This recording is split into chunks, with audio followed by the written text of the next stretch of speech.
Hey everybody, just returning to work and complete this piece, which has taken a bit longer than I was supposed to. But I think the result is coming out really good. I think my process has become really good. Now I believe I just need to, increase the amount of orders that I get in just so that I can be compensated properly for this particular process. Otherwise, I do have to rush it and compromise. I have been trying to, do my best work with this piece. But I've gone over the time limit according to what I've been getting paid. So I have 4 hours left to finish this before the due date, because this order was given to me through Fiverr. And I think we have plenty of time to finish the color here. I think overall you already kind of get the picture of what it's supposed to be, especially if I remove the sketch layer here, just kind of color things in.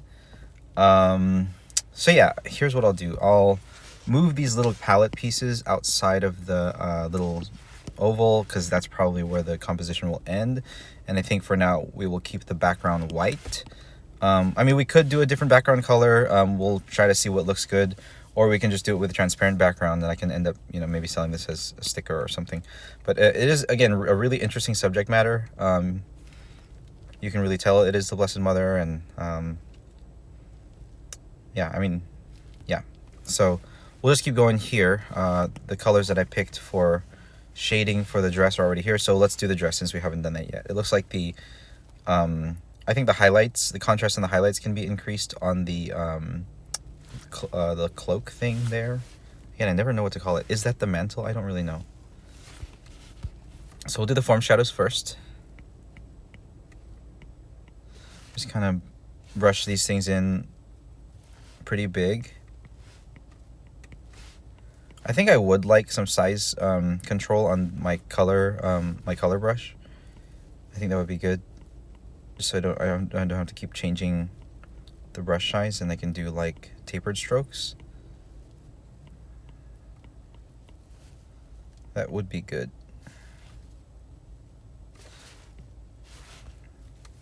Or if there was an easy way for me to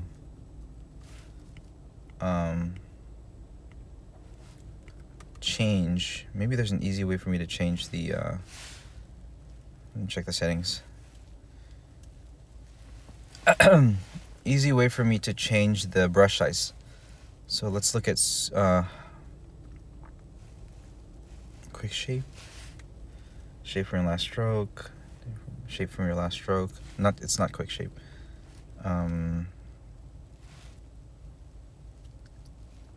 Maybe it would be in the shortcuts. Let me see. Preference, pressure and smoothing. No. Dynamic brush scaling. What does that mean? Advanced settings. Oh, we don't need this. That's not what we need. I don't know. We'll not worry about it right now while I'm working. I just need to paint. I can definitely finish this piece without having to change the settings, and then we can go back and change the settings later after we're done. So right now I'm just putting in form shadows. Cast shadows, I have this brown color, and then I think we might go back and maybe change the colors for the bounce light, especially because there should be some green shining in here for sure. Greenish blue. And here in the creases, we'll put that shadow. I think this cast shadow is not dark enough though, so I think we're gonna bring it down.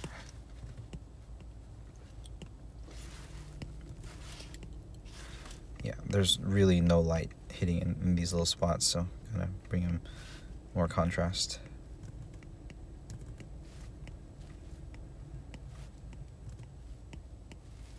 Okay.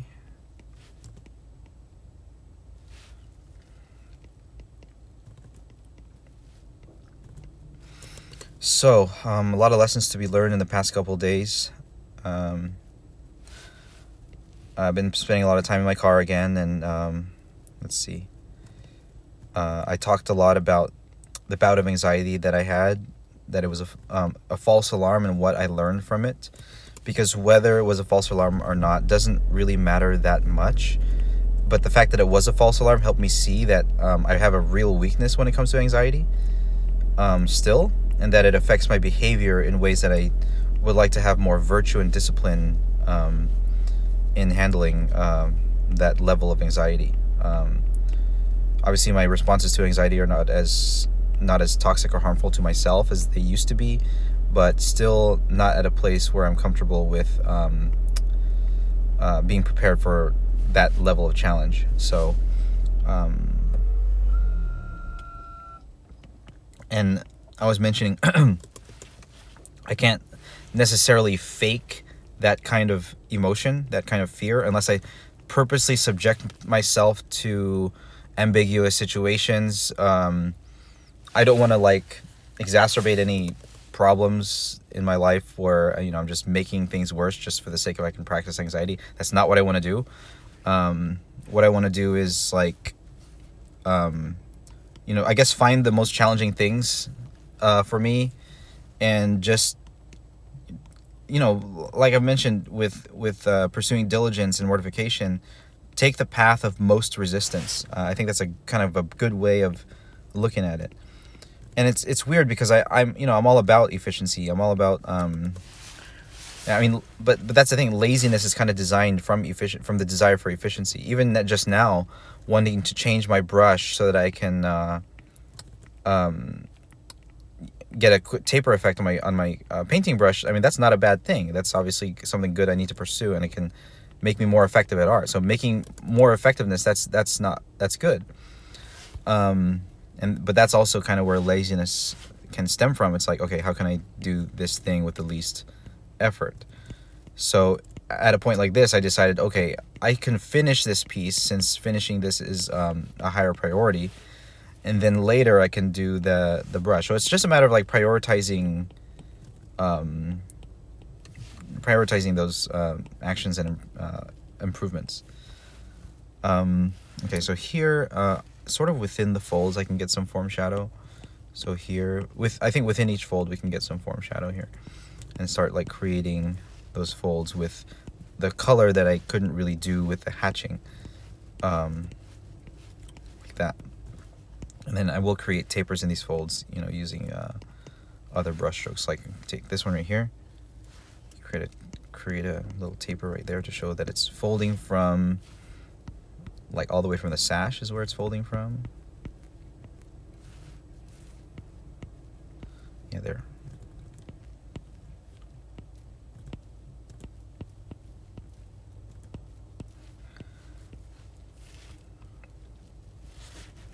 It might have been nice for this particular piece to get a lighting from the left, to create something a little bit more dynamic, but I'm just doing like basic kind of top lighting right now. I'm allowing the color to go into the green a little bit. I mean, some sort of fake bounce light there. But we should, yeah, there will be some of this color still showing up here. And then we can get a cast shadow here in between the little bit of occlusion between the sleeve and the dress. Okay, get cast shadow on the skin down here. Didn't really color the feet yet, but just get some cast shadow on there, simple.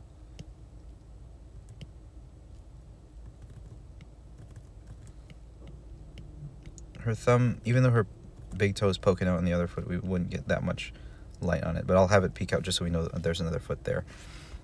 Form shadow, let's paint the foot.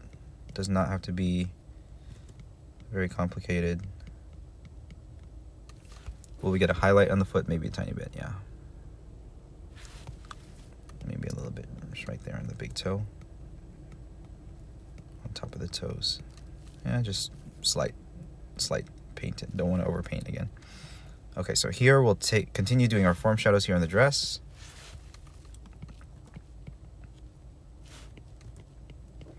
So today, I mean, let's make this practical. I mean, today is a Sunday.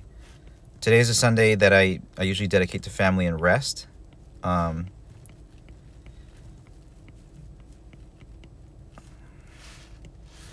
know, as we should on Sundays, keep the Sabbath holy. So today is about giving right praise to God. I do have a deadline, so I have to work on this. But after this, we'll focus on just giving that right praise to God. Maybe I'll record that song that I've been wanting to sing, In Christ Alone. I don't know. Maybe I'll do that.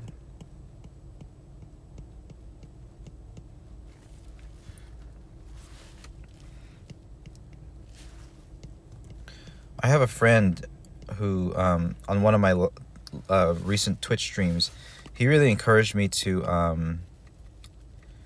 well, he encouraged me with some strategy to approach TikTok and short form content. I've never really, I don't have I was about to say I'm not great at it, but when I tell myself that, it's kind of self-defeating. I don't have a lot of experience with it.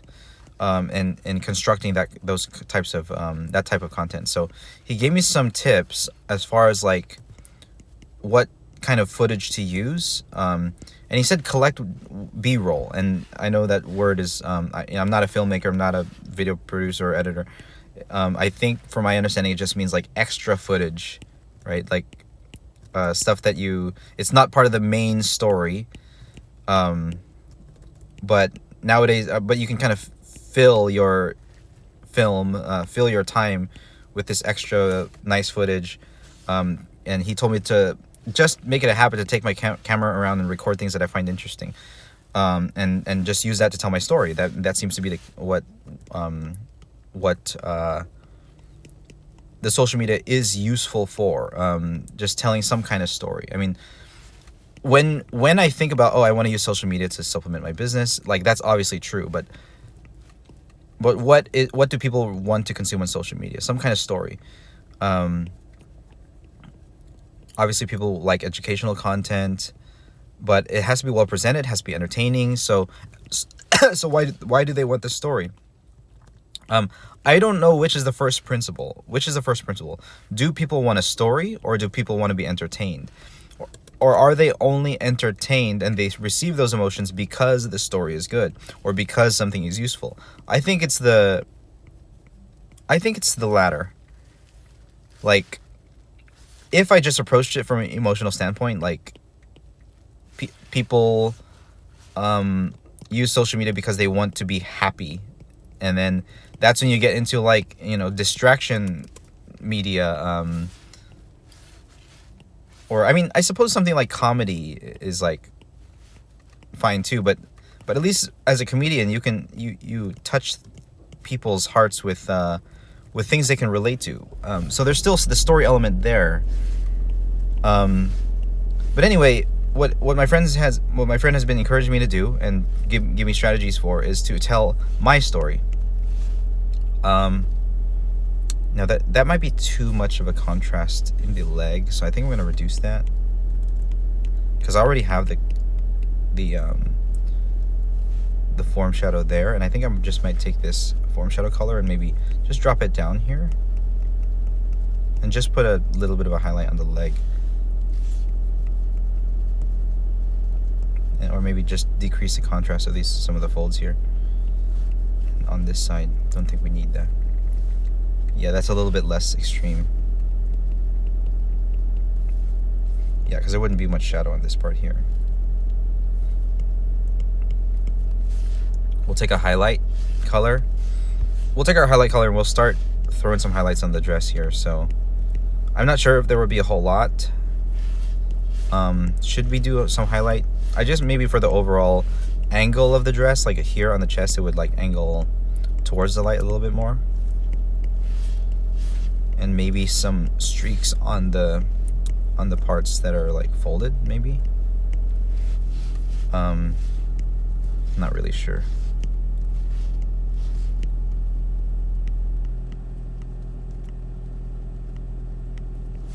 So where would be, if any, here on maybe on the leg, the knee.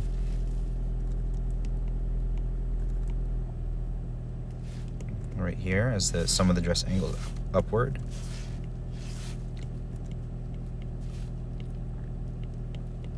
And a little bit right here on the folds. Get that really thin.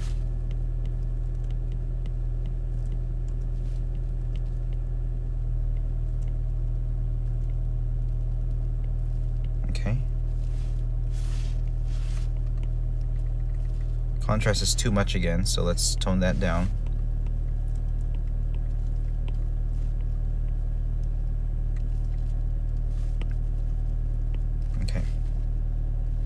Yeah, it's too much there, so let's take our base color and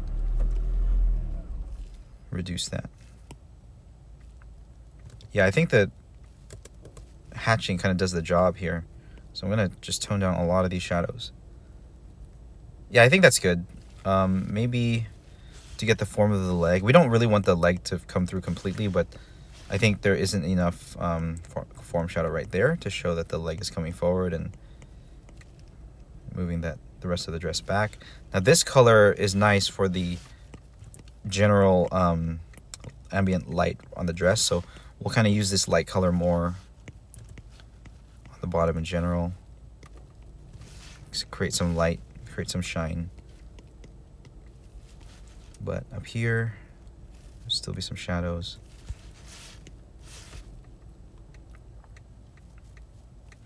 Get the cast shadow.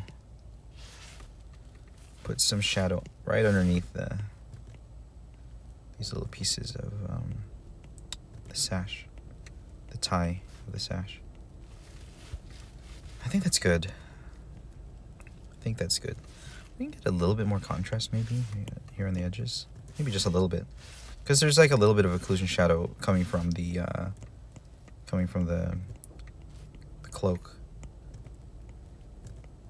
Yeah, just on the edges there, make it look rounded.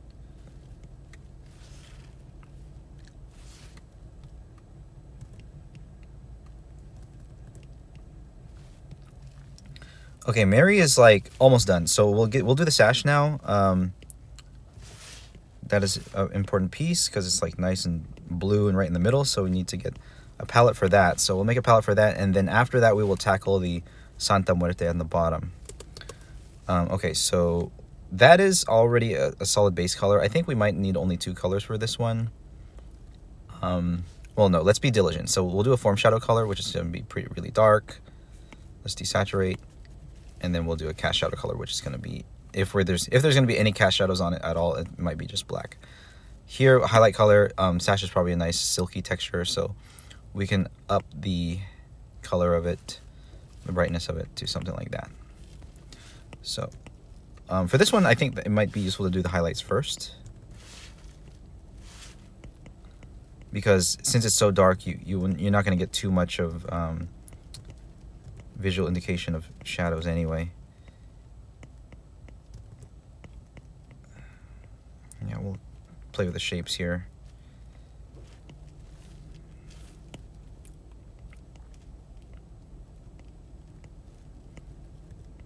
Yeah.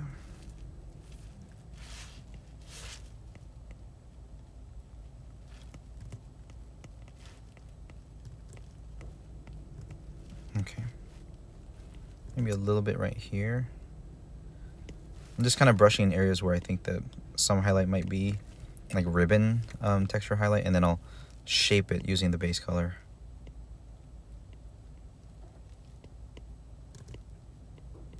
Like that. Yeah, that might be okay. Don't want those folds to be too strong, so we'll just reduce it a little bit.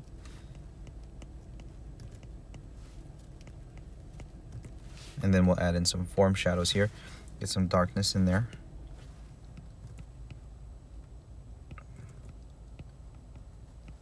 Yeah, so I really like this process. It's rigorous, you know. I have to be consistent across the board and get every part of the drawing. I used to do pretty much 2 shadows, and I use the lasso fill tool in Krita to create those shadows very quickly. I'm pretty much doing a similar process here now, but rigorously using the 4 value scale. It is a 5 value scale, but I saved bounce light for last because I got to take a look at the colors and see what's bouncing on other stuff. Because bounce light would like fall under somewhere in there. Oh no, actually it would fall in the middle. But it really depends on like what's bouncing from where. Cast shadow, would there be any cast shadow or occlusion shadow in here? Yeah, maybe kind of in between some of these ribbons. There in the occluded part of the ribbons, we would get some black in there. So let's do that. Get a little bit of cast shadow, occlusion shadow in there. Yeah, that's nice. Now this particular highlight is a little bit too strong, so we'll get some we'll kind of shape it a little bit. Show that there's some bends in it.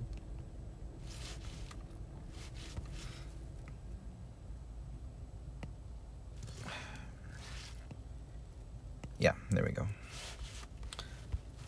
Yeah, a little bit too strong on some of those highlights. Okay, that looks fine. Maybe a little bit light brushing right here. I feel like we should get a little bit more illumination on the ribbon, on the tie part of the ribbons. Make them look cuter, I guess. Yeah, that's good. Okay, I think Mary is done. Okay, well let's actually tackle this part. Let's like light it in a way that it looks gold and look kind of like diamonds. So let's grab a color like this and put let's turn on that alpha lock again. Something like this.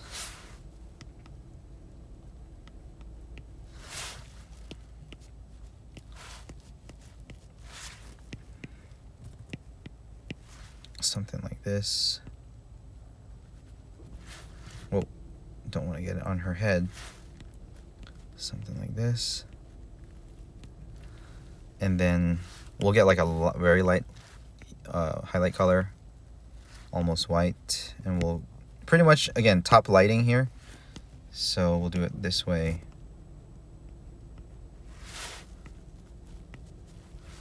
Where am I going to put like yellow in here? I think I need yellow to make these look gold.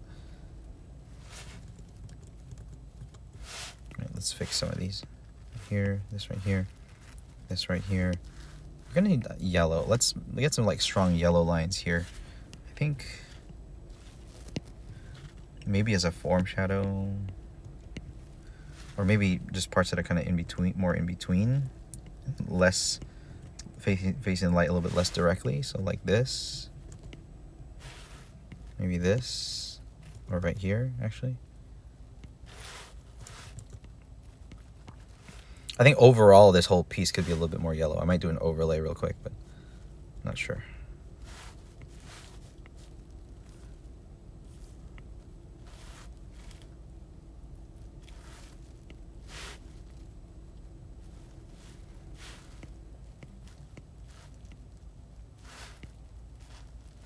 Not sure if I'm doing this right. Let's overall make the thing stronger yellow. That doesn't change it that much, actually. Yeah, it does though. I think it does. So we'll take this color that I just made. It's like a really light yellow. Kind of put it in the whole thing.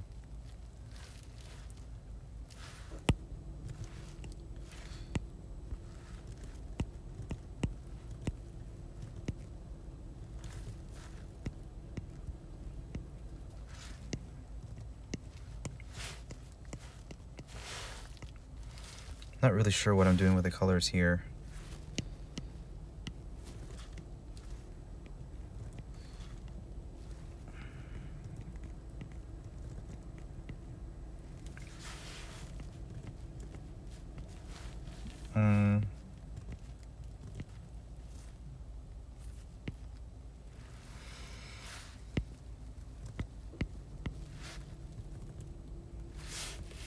That's okay.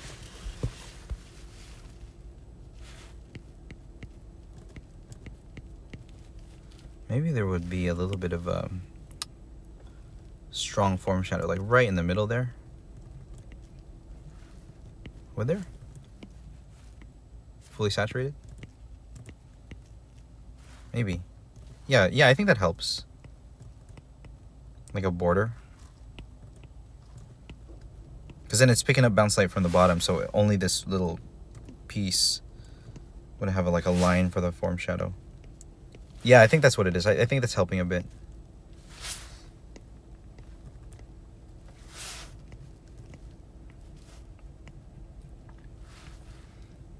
Let's get some gold around the edges here, on the sides here.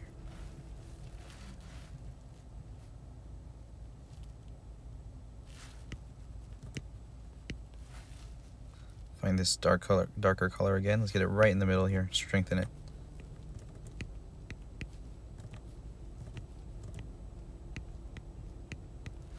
Yeah, something like that. Let's grab a white. highlight the edges even more. Making sure my alpha lock is on. Yep.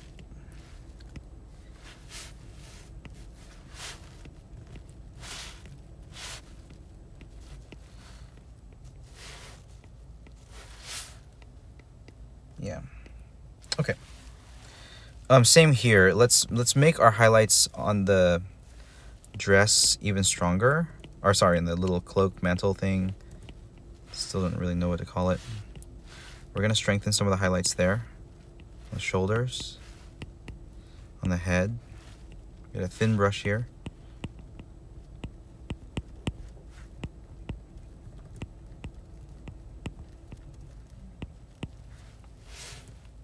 Here, this one can definitely be strengthened here.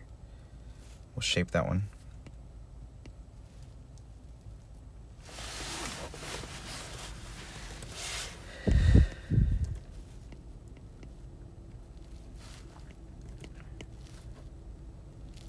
Get a little bit more highlight right here on these sleeves.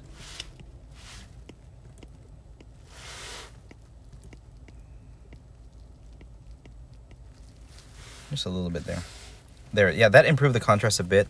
And I think in here we can get the contrast a little bit stronger too. So I'm gonna take this cast shadow color that I made and just bring it down into the more occluded parts.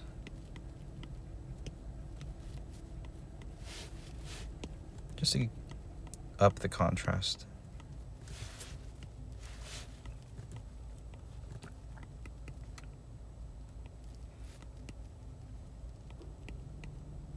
Okay.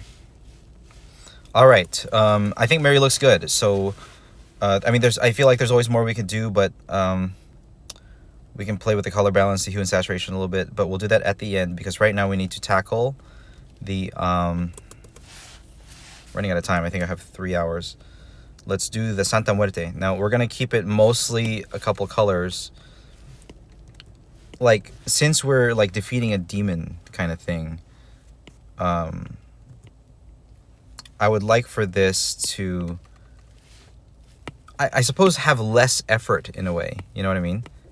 Like, we're not giving it the time of day, is how I see it. So I'm just gonna give it pretty much 2 color schemes, one for the skull, one for the cloak. I suppose even for the scythe, we can just keep it the same color scheme for the skull. So this will do for the cloak, and then we will let's see.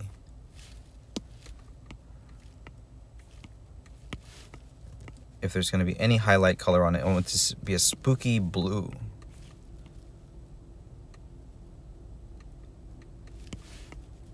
Spooky blue. Not too strong, maybe this one here. Maybe, yeah, using the eyedropper. Maybe more into the blue here. A little bit more spooky than that. Okay, and then, yeah, sometimes I feel like I want to make a glowing figure, but I don't think a figure like this would have any glow from the inside, so let's not do that. And we would have a black for any cast shadow it's casting on itself, or cast shadow that Mary might be putting on it, like, for example, right in here.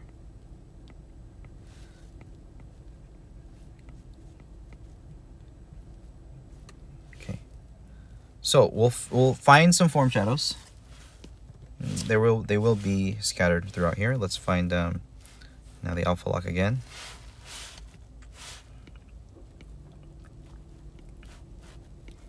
So I'm just gonna find them here, and I was using a more gritty touch with the line art for this thing, so we'll use the same gritty touch, sort of like a color pencil type touch, like back and forth strokes for shading it as well. Might kind of give it a different feel for Mary. Like, we want this to be contrasting for Mary in many different ways.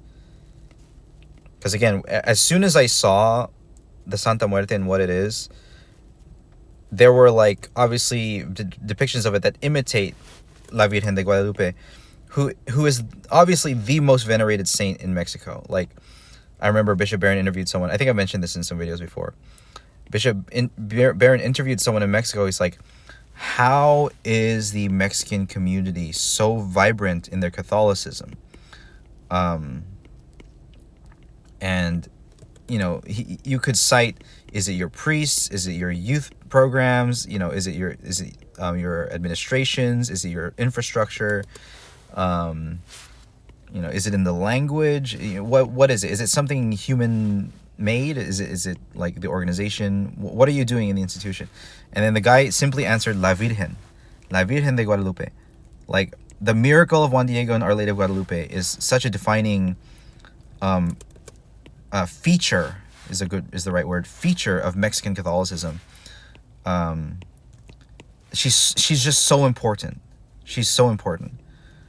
And it makes me really wonder about how the Protestant church is like, or not the Protestant church, there isn't the Protestant church, the many different styles of Protestantism, how they survive in Mexico, because as far as I know, most styles of Protestantism don't hold Mary as in high regard as we do. They think we worship her, or there are people who think we worship her. We get into that apologetic debate all the time. No, we do not worship Mary, but she is highly venerated, and her intercession, her saintly heavenly intercession, is asked for. She is honored by our tradition, and our tradition honors the various apparitions that she's had around the globe, appearing to people and telling them prophetic things. And the church has a specific process for approving apparitions. I don't really know much about it, but they're very rigorous. They're very rigorous about apparitions and miracles. They do research. They bring in scientists to check things out. I remember when Saint Bernadette was investigated, they had some doctors come in, and she had some fire on her hands, and she wasn't getting burned, and it's like that kind of thing. Inexplicable, obviously. But they had people come in, and they had doctors come in, and they documented it. These kind of things still happen. Miracles, they break the rules. But when it comes to something like an apparition, especially an apparition that only appears to one person, like in the case of Saint Bernadette and the Our Lady of Lourdes, or the kids at Fatima,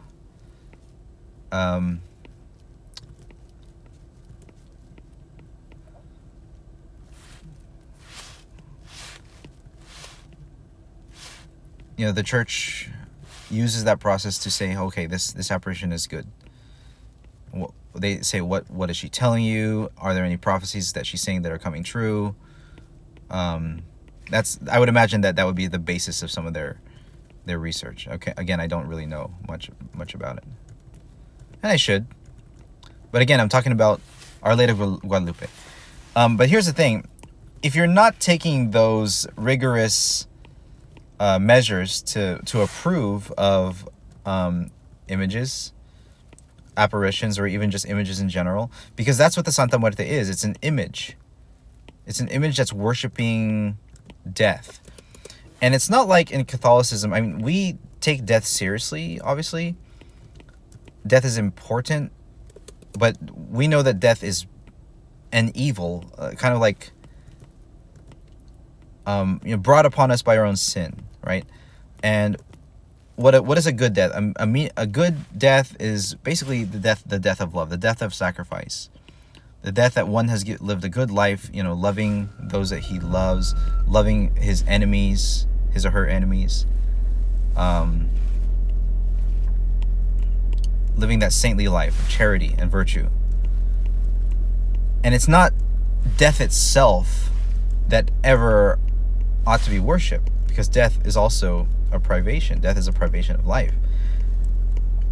So what would that mean? Well, death being a fact of life, but the reality of one of the hopes of Catholicism is the resurrection of the body and life in heaven, life at a higher tune of the spirit, in union with God forever, right? So La Santa Muerte, I have no idea where it came from. Some people on Wikipedia, it seems to be traced to Aztec gods, because the Aztecs, Mayans, I'm sure those were two very different civilizations. I don't really know how to differentiate between them, but one of those societies you know, they had the human sacrifice, and they really focus on death.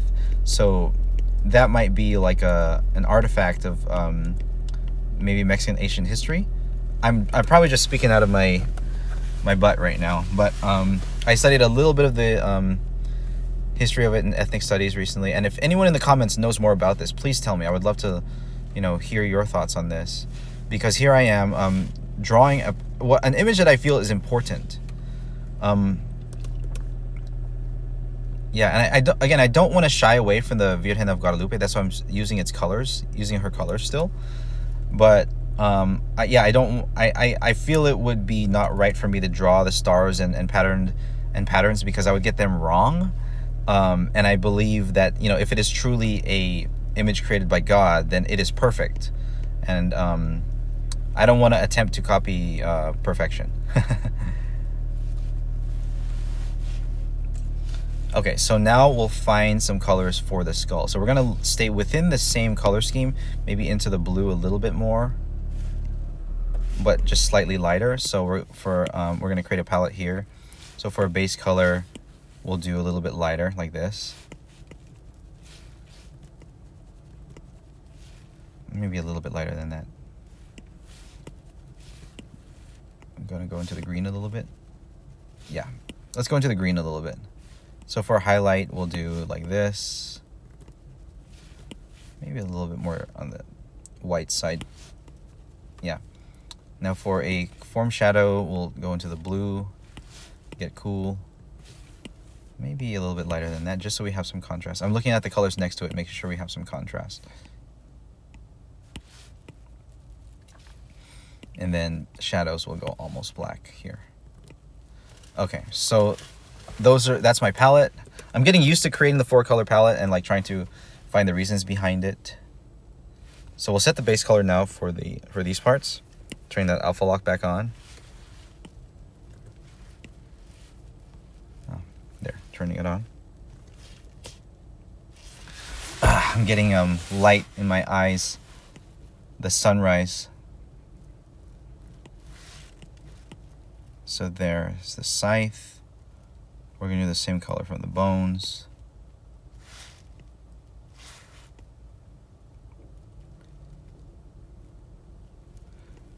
And the Virgen de Guadalupe, obviously, the sash means she's pregnant. I think that was indicated in the research of the Virgen de Guadalupe.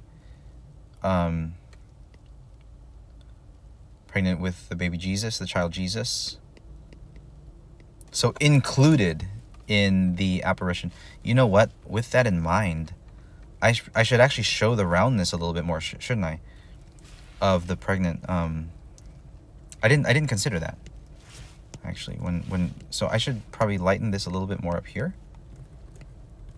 So where would the womb be? Like right here in the center, like right there.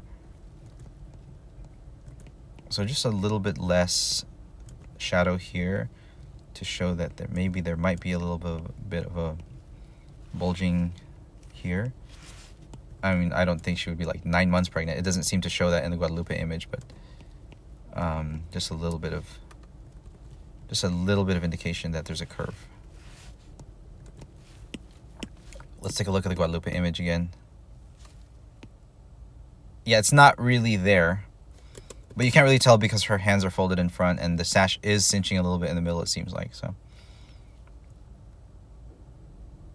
looking at it, it's like, you know, the speculation is like, did a painter make this?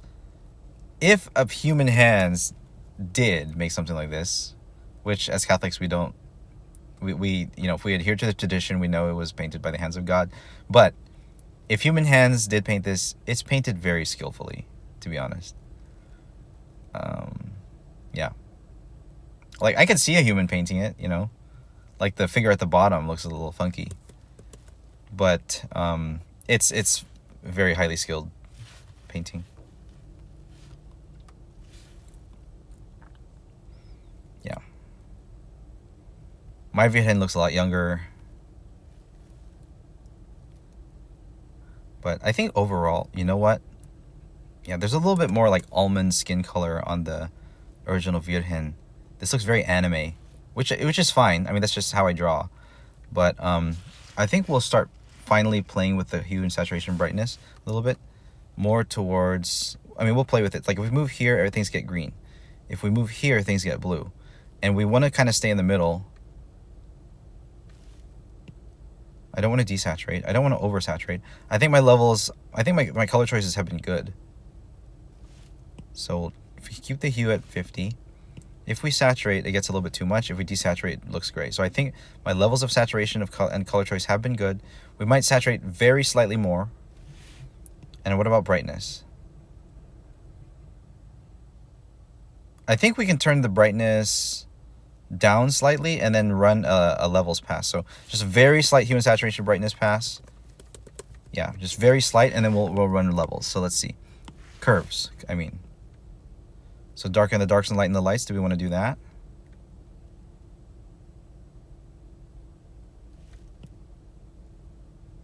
Yeah, I like the contrast.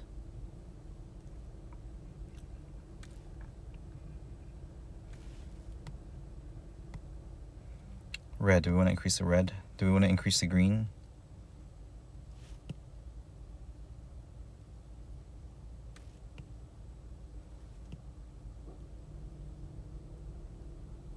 Things are getting a little bit too crazy here. There. Let's see. What did that change? I think we can try again. That was a bit much on the levels pass. I don't think I need to change the colors, so we'll try again. We'll do the curves. Lighten the lights, darken the darks very slightly. Whoa, okay, so hold on. That was in the green, so we'll do it on the gamma. There. What I want is for the skin color to darken a little bit too, so here, I think if I turn this down, the skin darkens, which is nice. Turn this up, lightens everything. Whoa, crazy like that. That's very cool, actually.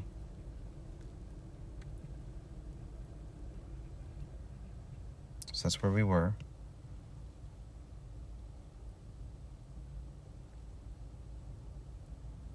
That's where we were.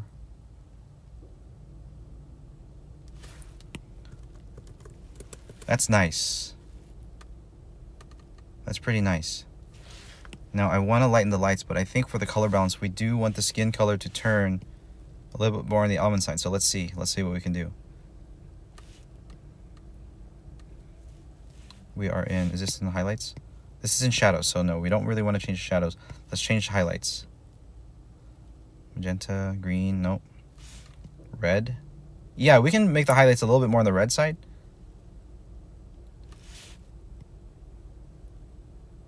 I want to find that almond skin tone.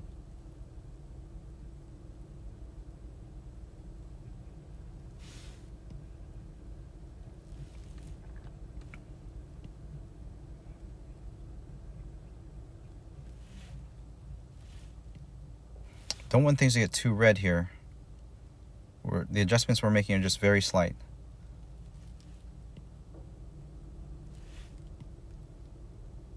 More yellow. How's that? Yeah, I think that's fine. I think this is fine. I think that had a good effect. So now, since the palette is in the same layer, the palette colors were affected as well, which is what we want. And now we can continue coloring the Santa Muerte, which again is a misnomer. Nothing holy about it. And what's interesting is that this piece is offensive to some people. I've never really done this. This is a commissioned piece, so I took it, you know. It's a commissioned piece, and, you know, I've taken a lot of different kinds of commissioned pieces. So who am I to talk if, like, I'm doing a commissioned piece that might be offensive to some people? But this time, you know, in the past, maybe I've done like a furry, which is even might be offensive to me, you know. I'm not really a big fan. But what I'm saying is that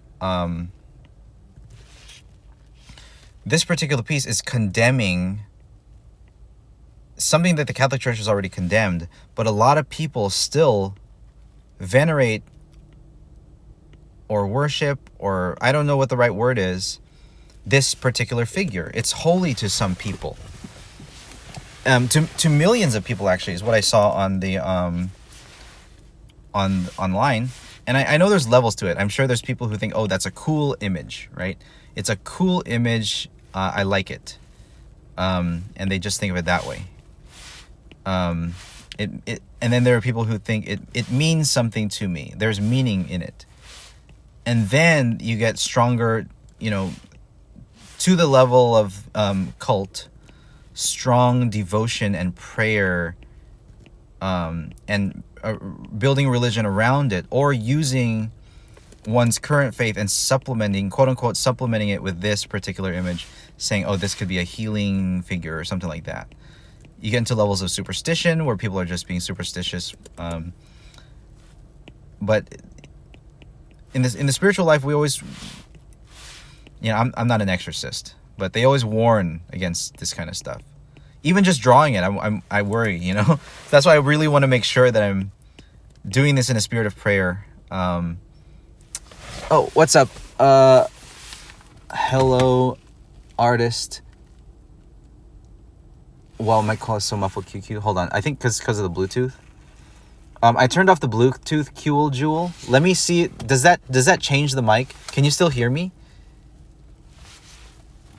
Yeah, I'm recording a YouTube video right now, QL Jewel. Okay, cool. Good. I fixed it. Okay, so right now I'm recording a YouTube video. I'm probably gonna take a break on it soon because I'm almost done with it. But yeah, I'll take a break right now actually, and so I can show you. But yeah, I'm gonna talk to some Twitch viewers, and I do have 3 more hours to finish this piece. We're almost done. We just gotta adjust a couple of things, and I'll talk to y'all later. God bless. Bye bye.